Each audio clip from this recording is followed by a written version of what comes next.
Everyone, स्वागत है आप सभी का स्काईवे लर्निंग हब पे। तो आज हम कंटिन्यू करेंगे गेम थ्योरी। और गेम थ्योरी के अंदर ग्राफिकल मेथड आप लोगों को मैंने पढ़ाया था। तो ग्राफिकल मेथड पे 3 क्वेश्चंस हमने सॉल्व कराए थे। तो आपको पता होगा कि ग्राफिकल मेथड कब सॉल्व कराया जाता है, मतलब कब लगाया जाता है, जब आपके पास कोई भी मैट्रिक्स रिड्यूस होकर के आ जाए 2 क्रॉस n में या फिर m क्रॉस 2 की, ठीक है, यानी कि 2 रोज हो या फिर 2 कॉलम्स हो। अगर मैट्रिक्स इस फॉर्म में रिड्यूस नहीं हो पा रही, यानी कि आपका ग्राफिकल मेथड नहीं लग पाएगा, तब आप क्या करेंगे। जब ग्राफिकल मेथड नहीं लगता है तो इसके बाद हमने बोला था आगे के कुछ और मेथड्स हैं। तो उसके बाद का प्रोसेस क्या रहता है, अलजेब्रिक मेथड, ठीक है। यानी कि जो क्वेश्चंस ग्राफिकल से सॉल्व होंगे वो 100% अलजेब्रिक से सॉल्व हो जाएंगे, लेकिन ज़रूरी नहीं जो क्वेश्चन अलजेब्रिक से सॉल्व हो रहे हो वो ग्राफिकल से सॉल्व हो, ठीक है। यानी कि ग्राफिकल से बड़ा मेथड कौन सा है, अलजेब्रिक, ठीक है। और आपके यूनिवर्सिटी एग्जाम में भी अलजेब्रिक मेथड पूछा जाता है और ये लॉन्ग में आता है, 20 नंबर का क्वेश्चन आता है, ठीक है। स्पेशली रोहिलखंड यूनिवर्सिटी में आपका जो गेम थ्योरी ऑपरेशन रिसर्च है पेपर, ठीक है, एमएससी मैथमेटिक्स में, वहाँ पे 20 नंबर में क्वेश्चन आता है। प्रोसेस हर मेथड की आपको बता चुके हैं, कैसे स्टेप बाय स्टेप सारे मेथड चेक करने होते हैं। तो स्टार्ट करेंगे आज की क्लास, बट उससे पहले आप लोग अगर हमारे चैनल पे नए हैं तो प्लीज़ चैनल को सब्सक्राइब कर लीजिए और बेल आइकन भी प्रेस कर लीजिए, ठीक। हमारा जो सेकंड मेथड रहने वाला है, मेथड नंबर 2, तो आज हम पढ़ने वाले हैं अलजेब्रिक मेथड।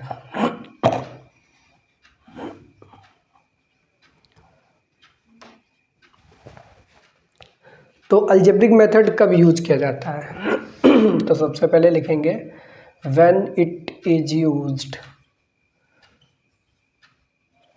तो ये यूज कब किया जाता है, number 1, when any game can not be solved by graphical method, then we proceed for algebraic method। तो जब कोई भी गेम हमारे पास ग्राफिकल मेथड से सॉल्व नहीं होता है तो उसको अलजेब्रिक मेथड से सॉल्व किया जाता है। और साथ ही साथ अगर ग्राफिकल से सॉल्व हो रहा तब भी अलजेब्रिक लगा सकते हैं। और if we can use algebraic method either even when graphical method can be also applicable। अगर ग्राफिकल मेथड अप्लाई हो भी रहा है तब भी इस मेथड को हम यहाँ पर यूज कर सकते हैं, ठीक है। नंबर 3, ये मेथड अगर फेल हो जाता है, ठीक है, if any game which can not be solved even bye algebraic method. आपने अलजेब्रिक मेथड लगाया और अलजेब्रिक मेथड यहाँ पे फेल हो गया, यानी कि जो प्रोबेबिलिटीज हम निकालते हैं x1 x2 y1 y2, ठीक है, अगर 2/2 का गेम है अगर m क्रॉस n का है तो xi और yi प्रोबेबिलिटी जो निकालते हैं अगर वो नहीं निकल पा रही है, यानी कि अलजेब्रिक मेथड नहीं लग पा रहा है, ठीक है, तो अलजेब्रिक मेथड भी अगर फेल हो जा रहा है तो बिल्कुल लास्ट में जो मेथड आता है वो मेथड हर जगह एप्लीकेबल है। किसी भी टाइप का गेम हो, वो लेंदी मेथड है और आप उस मेथड को यूनिवर्सल मेथड बोल लीजिए, यानी कि हर गेम के अंदर वो एप्लीकेबल है, ठीक है। If any game which can not be solved even bye algebraic method then the last method is applicable everywhere everywhere in every game, ठीक है, हर गेम में ये मेथड अप्लाई किया जा सकता है। एंड इट इज, और इसका नाम क्या है, LPP method, LPP simplex method, LPP simplex method. LPP linear programming problem में कन्वर्ट करते हैं गेम को, और सिंप्लेक्स मेथड की हेल्प से उसको हम यहाँ पर सॉल्व करते हैं, इसलिए इसको बोला जाता है LPP सिंप्लेक्स मेथड, ठीक है। तो 3 इंपॉर्टेंट पॉइंट है कि अलजेब्रिक मेथड कब कब यूज किया जाता है, और अगर ये फेल हो जाएगा तो LPP सिंप्लेक्स मेथड का हम यहाँ पर यूज करने वाले हैं, ठीक है। तो अब मेथड को हम यहाँ पर देखेंगे क्वेश्चन के साथ ही। तो यहाँ पर क्वेश्चन नंबर 1 के साथ हम यहाँ पर स्टार्ट करेंगे। एक क्वेश्चन है, solve the game by algebraic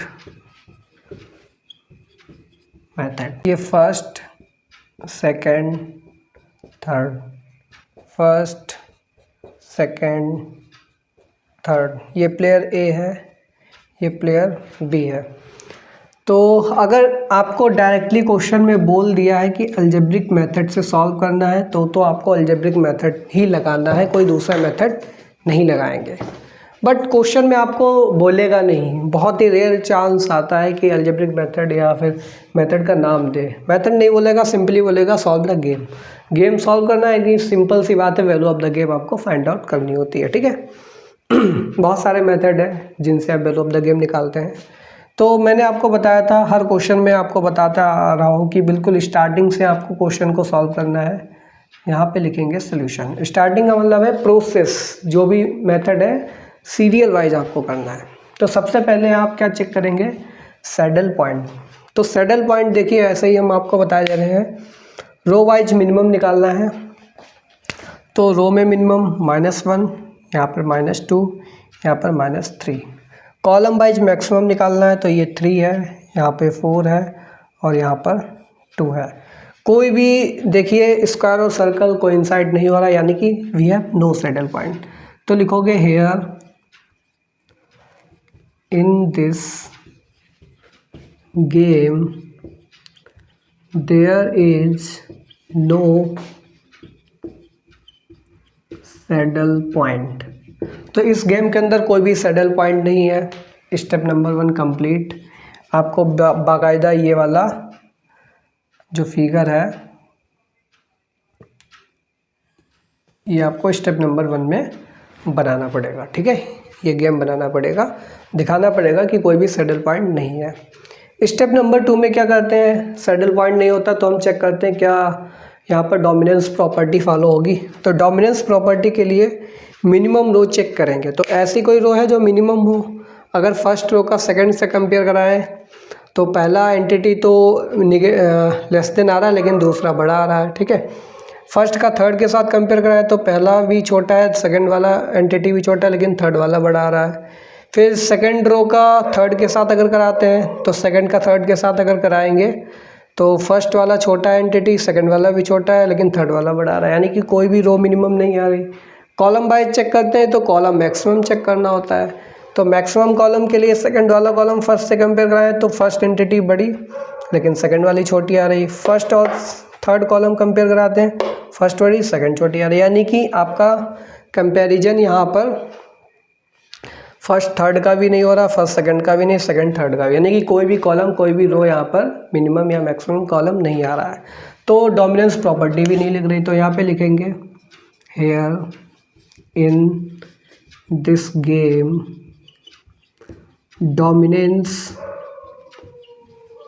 rule is also not applicable. तो डोमिनेंस रूल भी इस गेम के अंदर एप्लीकेबल नहीं है।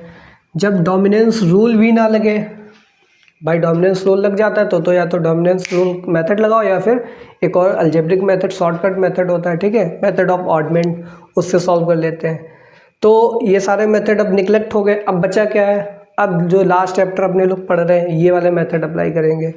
तो इस गेम में कोई भी मैट्रिक्स, कोई भी रो कॉलम ऐसा नहीं जो रिड्यूस कर पा रहे हो हम, ठीक है। तो ये गेम 2x2 में भी नहीं कन्वर्ट हो रहा है, m×2 या n×2 में, तो यहाँ पर आपके पास ग्राफिकल मेथड भी नहीं लगेगा। This game is not in m×2 और 2×n फॉर्म, ठीक है, m×2 या फिर 2×n फॉर्म का नहीं है। So graphical method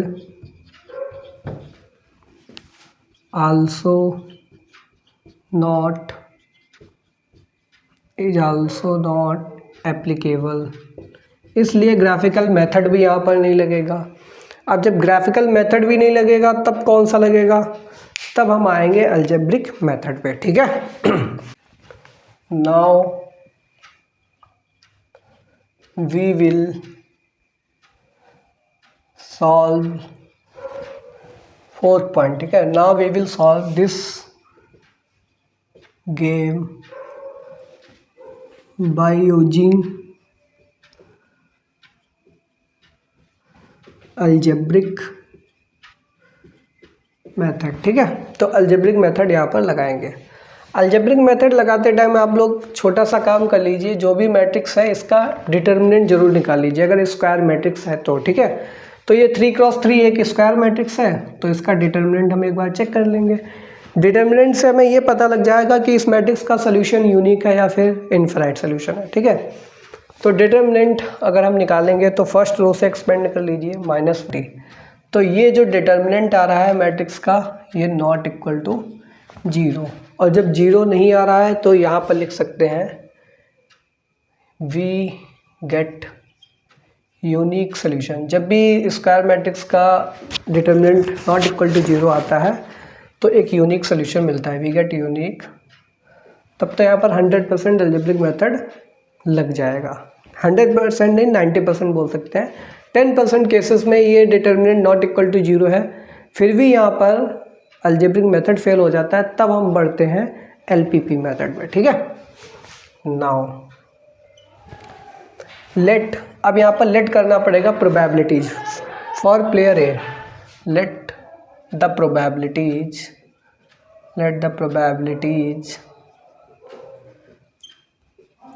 for player ए, ठीक है। प्लेयर ए के लिए प्रोबेबिलिटीज़ क्या होंगी, देखिए प्लेयर ए अगर फर्स्ट स्ट्रेटजी को यूज करता है तो x1 प्रोबेबिलिटी, सेकंड के लिए x2 और थर्ड के लिए x3 प्रोबेबिलिटी। तो यहाँ पे क्या लिखोगे, x1, x2, x3। Let the probabilities for player A R x1, x2, x3 if player A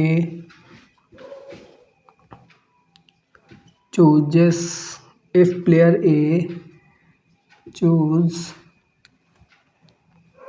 first, second and third strategy respectively, ठीक है। तो फर्स्ट, सेकंड, थर्ड स्ट्रेटजी को अगर वो चूज करता है तो x1, x2, x3 प्रोबेबिलिटी, तो यहाँ पे लिख दीजिए x1, x2 और x3, ठीक है। And let the probabilities for player B are, player B के लिए क्या हो जाएगा, by 1, by 2, by 3 if player B choose first, second and third strategy respectively, ठीक है। तो प्लेयर बी के लिए क्या प्रोबेबिलिटी हो जाएंगी, बाई 1, बाई 2, बाई 3। देन अब आपको पता है कि प्लेयर ए के लिए 3 प्रोबेबिलिटी निकल के आई हैं टोटल, यानी कि टोटल प्रोबेबिलिटी सम 1 होता है और उस 1 को 3 स्ट्रेटेजी में ब्रेक किया है। तो जब 3 स्ट्रेटेजी में ब्रेक करेंगे तो तीनों प्रोबेबिलिटी को अगर ऐड करेंगे तो फिर से क्या बन जाएगा, 1 ही बना जाएगा। सारी प्रोबेबिलिटी का सम क्या होता है, 1 होता है। तो x1, x2, x3 = 1, equation number 1 हो जाएगा। ऐसे ही बी के लिए भी 3 स्ट्रेटजी में प्रोबेबिलिटी डिस्ट्रीब्यूट है, बाई 1 बाई 2 बाई 3, तो इनका भी सम क्या होगा 1 के इक्वल होगा, by 1 by 2 by 3 is equal to 1। ये हो जाएगा इक्वेशन नंबर 2 बन जाएगी, ठीक है। एंड इसके अलावा अब कौन सी इक्वेशन बनेगी, अब यहाँ पर इक्वेशन बनेगी जब हमारे पास प्लेयर ए की स्ट्रेटजी अगर फर्स्ट है और प्लेयर बी की स्ट्रेटजी फर्स्ट है, ठीक है। तो इस केस में -1 की मल्टीप्लाई x1 से होगी, ठीक है। तो क्या बन जाएगा माइनस का x1। फिर ऐसे ही प्लेयर बी का स्ट्रेटजी फर्स्ट ही हम फिक्स कर देंगे, तो इसकी 1 की मल्टीप्लाई x2 के साथ होगा तो प्लस का x2, फिर 3 का मल्टीप्लाई x3 के साथ तो 3x3, ठीक है। तो एक इक्वेशन ये बनेगी और इसका सम हम लिख देंगे इक्वल टू, यहाँ पे लिखनी थी ये माइनस का x1 प्लस का x2 प्लस का 3x3 is equal to k, ठीक है। कोई कांस्टेंट k के इक्वल है, इस k की वैल्यू हम लास्ट में निकालेंगे, अभी बस इक्वेशन बनानी है आपको, तो इसको लिख देंगे इक्वेशन नंबर 3, ठीक है। ऐसे ही अब प्लेयर बी अगर सेकंड स्ट्रेटजी चूज करता है तब इक्वेशन क्या बनेगी, तो 2 की x1 से मल्टीप्लाई होगी तो 2x1, फिर -2 का होगा मल्टीप्लाई -2x2, ठीक है। ऐसे ही फिर 4x3 हो जाएगा प्लस 4x3 हो जाएगा, ये k फिर से ये k के इक्वल आएगा, ठीक है। तो यहाँ पर जब हम ए वाली स्ट्रेटजी को चूज कर रहे हैं, ठीक है, और बी वाली को फिक्स कर रहे हैं फर्स्ट सेकंड थर्ड, तो 3 इक्वेशन बनेंगी ए के लिए, ऐसे प्लेयर बी के लिए 3 इक्वेशन बनेंगी, ठीक है। तो प्लेयर ए के लिए जब फिक्स कर रहे हैं तो कांस्टेंट के लेंगे, और जब प्लेयर बी के लिए हम निकालेंगे तो वहाँ पर दूसरा कांस्टेंट लैम्डा ले लेंगे, ठीक है। ऐसे ही थर्ड स्ट्रेटजी जब फिक्स करेंगे तो क्या आएगा x1 प्लस का 2x2 और माइनस का 3x3 इज इक्वल टू क्या हो जाएगा k हो जाएगा, ठीक है। इक्वेशन नंबर 4, इक्वेशन नंबर 5, ठीक।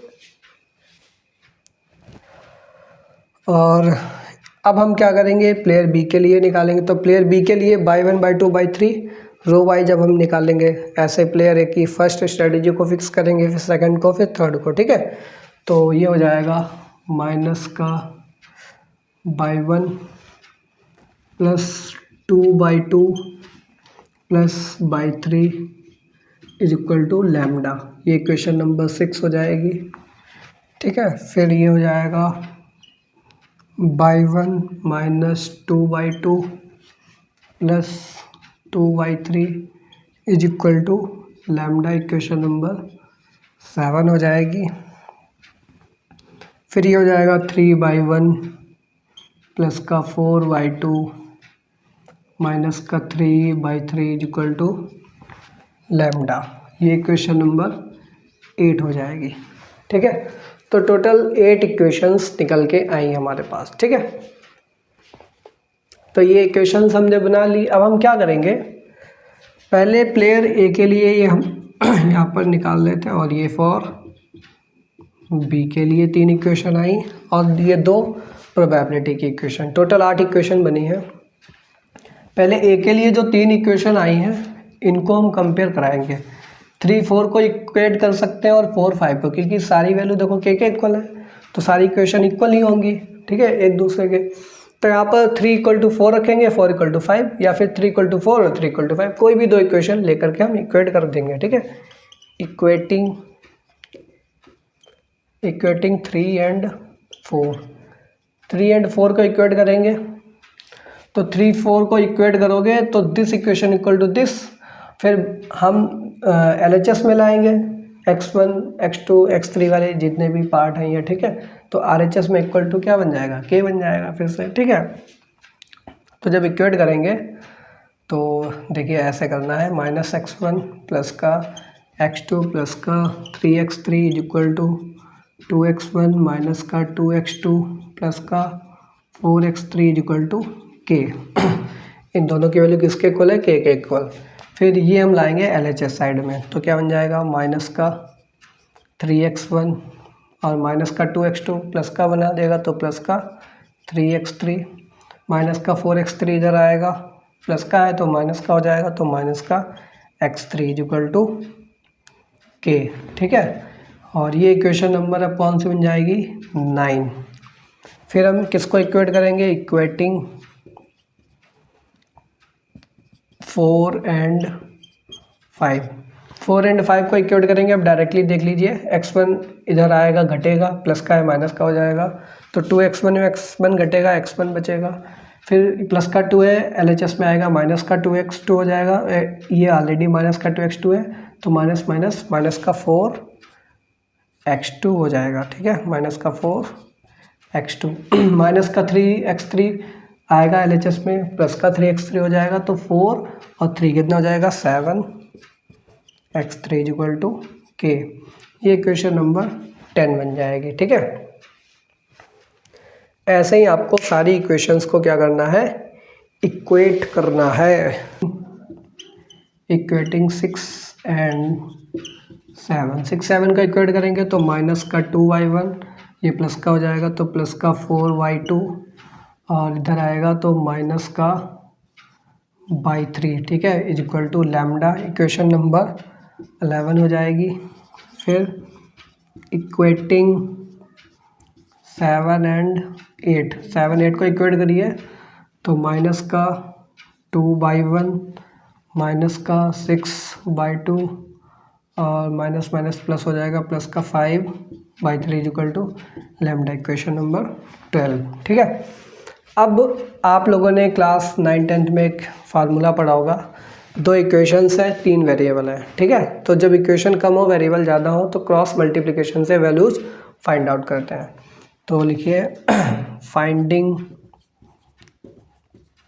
x1 x2 x3 by cross multiplication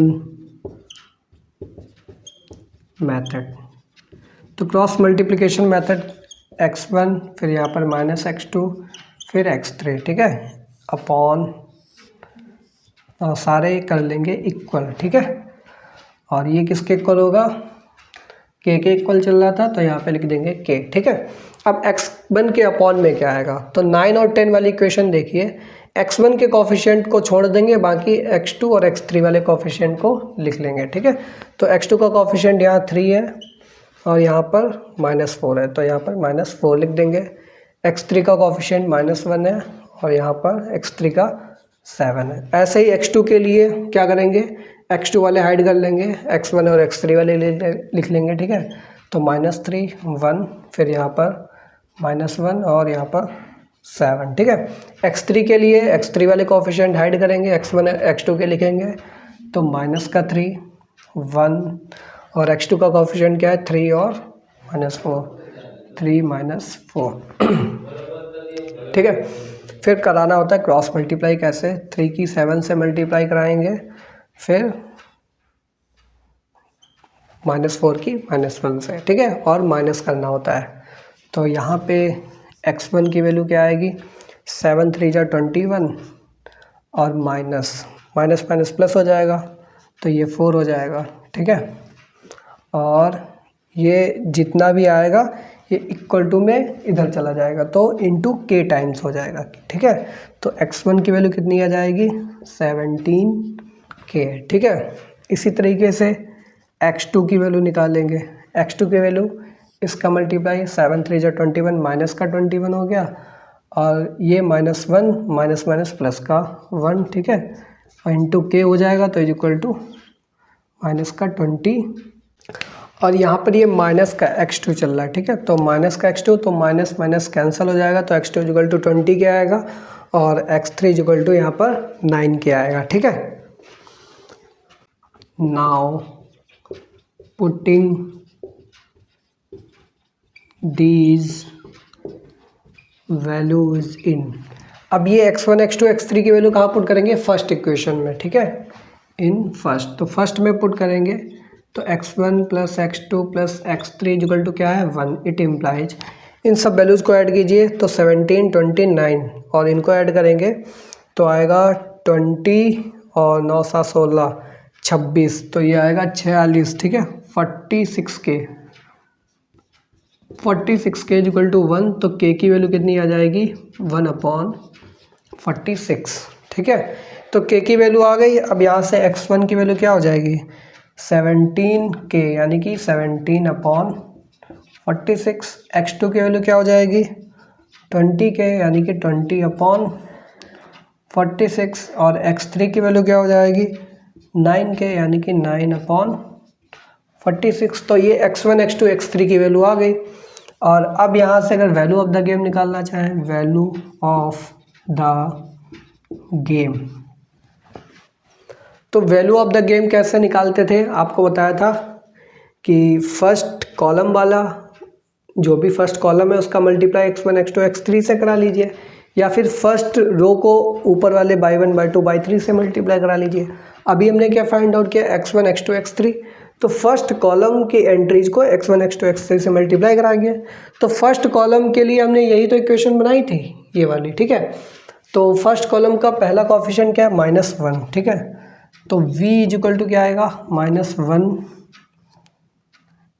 into x1, ठीक है। फिर आएगा प्लस x2 और प्लस 3x3, ठीक है। तो वैल्यू ऑफ द गेम क्या आएगा -x1 की वैल्यू कितनी है 17/46, फिर प्लस 20/46 और प्लस 3 टाइम्स, तो हो जाएगा 27/46। तो 46 हो जाएगा LCM। और 17 को घटाएंगे 27 से, तो 7 घटेगा 20 और 10 और घट जाएगा तो 10 बचेगा, और 10 और 20 ऐड होके 30 हो जाएगा। तो ये कितना आएगा 15/23, ठीक।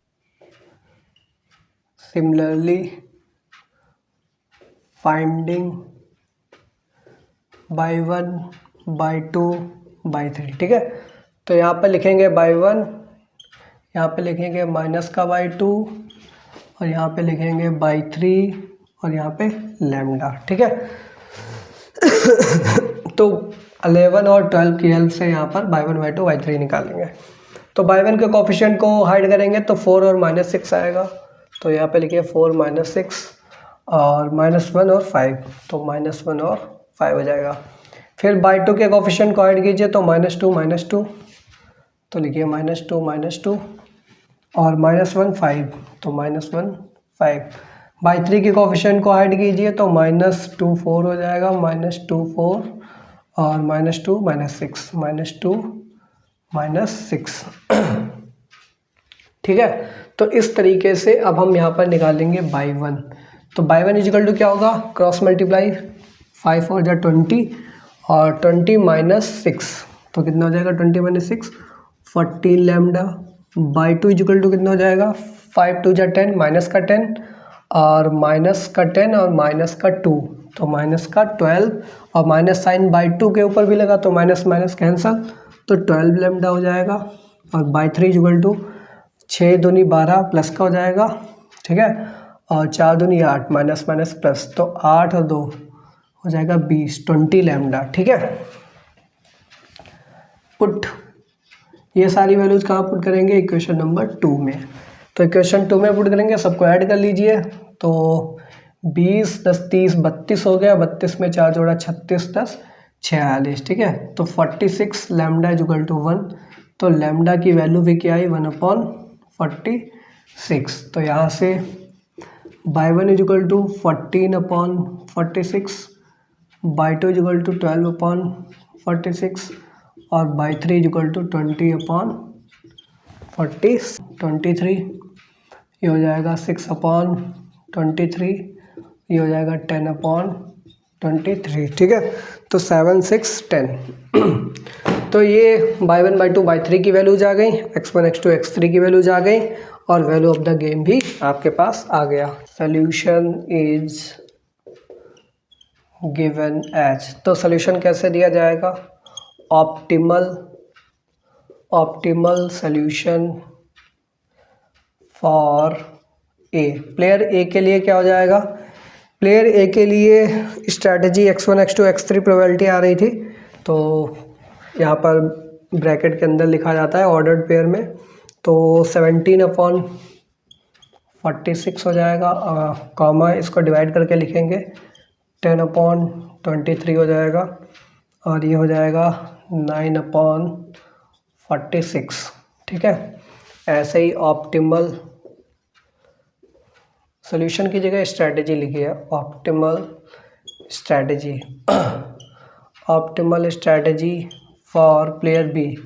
प्लेयर बी के लिए y1/2/3, तो y1/2/3 कितना आ रहा है 7/23, 6/23, 10/23।